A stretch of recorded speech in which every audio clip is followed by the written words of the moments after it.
আল্লাহ তাআলা সূরা হজ্জে বলেছেন যে আল্লাহর কাছে কুরবানির পশুর রক্ত এবং গোশত পৌঁছায় না, পৌঁছায় কুরবানির দাতাদের তাকওয়া এবং নিয়তটি। আল্লাহ তাআলা এভাবেই তোমাদেরকে এই পশুকে অনুগত করে দিয়েছেন যেন তোমরা আল্লাহ নির্দেশিত পথে এই পশুকে জবাই করে আল্লাহর নাম উচ্চারণ করতে পারো, তার বীর দিতে পারো, আল্লাহর প্রশংসা বুলন্দ করতে পারো। আল্লাহ তাআলা নবীকে বলছেন যে এরকম নেককার পরেজগার নিবেদিত মানুষদেরকে আপনি সুসংবাদ দান করুন। আল্লাহ তাআলা পশু জবাই করার মধ্য দিয়ে বা নিজের প্রিয় বস্তুকে উৎসর্গ করার মধ্য দিয়ে আল্লাহর সন্তুষ্টি লাভের একটা বিষয়, একটা বিধান ইসলামে রেখেছেন। সর্বপ্রথম হযরত আদম আলাইহিস সালামের 2 ছেলে হাবিল এবং কাবিল পৃথিবীতে কুরবানি করেন। সেই সময়কার কুরবানি ছিল প্রিয় বস্তু আল্লাহর জন্য উৎসর্গ করা। পশু জবাই করা বিধান পরে এসেছে। তো কোনো একটি বিষয় নিয়ে হাবিল এবং কাবিলের মতভেদ হয়েছে। কার উদ্দেশ্য সঠিক, কার সিদ্ধান্ত সঠিক হবে এটা যাচাই করার জন্য আল্লাহর হুকুমে আদম আলাইহিস সালাম বলছিলেন তোমরা উভয়ে তোমাদের প্রিয় বস্তু কোরবানি করো। যারটা গৃহীত হবে সেটা আল্লাহ তুলে নিয়ে যাবেন, আর যারটা মাঠে পড়ে থাকবে তারটা গৃহীত হয়নি বলে ফয়সালা হবে। এই কথাটি সূরা আল মায়েদা এসেছে, ওয়াতলু আলাইহিম নাবা আবনাই আদম বিল হক ইয কাররাবা কুরবানান ফাতাকুব্বিলা মিন আহাদিহিমা ওয়া লাম ইতাকাব্বাল মিনাল আখার। আল্লাহ তাআলা বলেন যে আপনি মানুষদের কাছে আদমের 2 সন্তানের ঘটনা বর্ণনা করুন।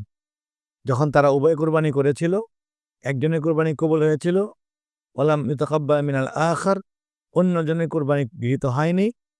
ইন্নামা ইয়াতাকাব্বালুল্লাহু মিনাল মুত্তাকিন, আল্লাহ তো কেবল মুত্তাকি পরহেজগার মানুষদের কুরবানি কবুল করে থাকেন। এখানে কুরবানির মূল তাৎপর্য যে তাকওয়া থাকতে হবে, মানে আল্লাহর সন্তুষ্টির জন্য হতে হবে।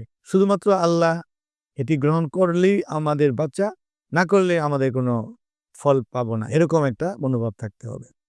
এরপর হযরত ইব্রাহিম আলাইহিস সালামকে আল্লাহ স্বপ্ন যুগে বললেন তার ছেলেকে কুরবানি করার। ছেলে তার প্রিয়, সবচেয়ে প্রিয় ভাজন ছিলেন। হযরত ইসমাঈল আলাইহিস সালামের বয়স যখন 13-14 হয়েছে এবং হযরত ইব্রাহিম আলাইহিস সালাম কাবাঘর পুনর্নির্মাণ তাকে নিয়ে করেছেন।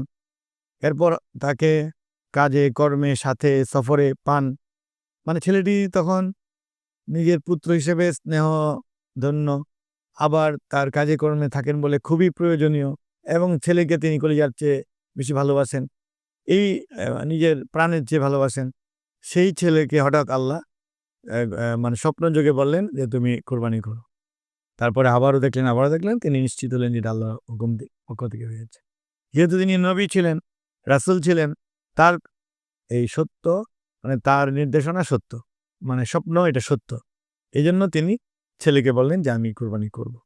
যা হোক, ছেলেও প্রস্তুত হলো। আল্লাহর হুকুমে তিনি ওই মিনা প্রান্তরেই হজের যে জায়গায় সেখানে নিয়ে গেলেন এবং মাঝখানে শয়তান তাকে অস্ত্রসা দিয়েছে, কুমন্ত্রণা দিয়েছে, যে কারণে জামারাতে বিষয়গুলি হয়েছে। তিনি শয়তানকে ঘৃণা ভরে কঙ্কন নিক্ষেপ করেছেন, সেটা হজের অংশ হয়েছে। তিনি ছেলেকে আল্লাহর রাস্তায় কোরবানি করার জন্য উদ্যত হয়েছেন। আল্লাহ এতে তিনি গ্রহণ করে ফেলেছেন। অতটুকুতেই আল্লাহ বুঝেছেন যে সেও করে ফেলেছে এবং ছেলেও প্রস্তুত। আল্লাহ তাকে বাঁচিয়ে রেখেছেন। জান্নাত থেকে একটা দুম্বা ইব্রাহিম ইসলাম এনে উপস্থাপন করেছেন, পরে নবীজি দুম্বাটা জবাই করেছেন। এটি একটা উল্লেখযোগ্য কুরবানি যা কোরআনে আছে। আমার একটা স্মার্ট সিদ্ধান্তে 25% গ্যাসের খরচ কমেছে। ভাবছেন কিভাবে? সাধারণ গ্যাস স্টোভ বদলে আমি এনেছি আরএফএল গ্যাস স্টোভ। এর সাইন্টিফিক নজল ও ব্রাস বার্নার ক্যাপ সমানভাবে তাপ ছড়িয়ে রান্না করে দ্রুত, তাই গ্যাসও বাঁচায় 25%, টাকাও বাঁচে 25%। আরএফএল গ্যাস স্টোভ নিরাপদ ও গ্যাস সাশ্রয়ী।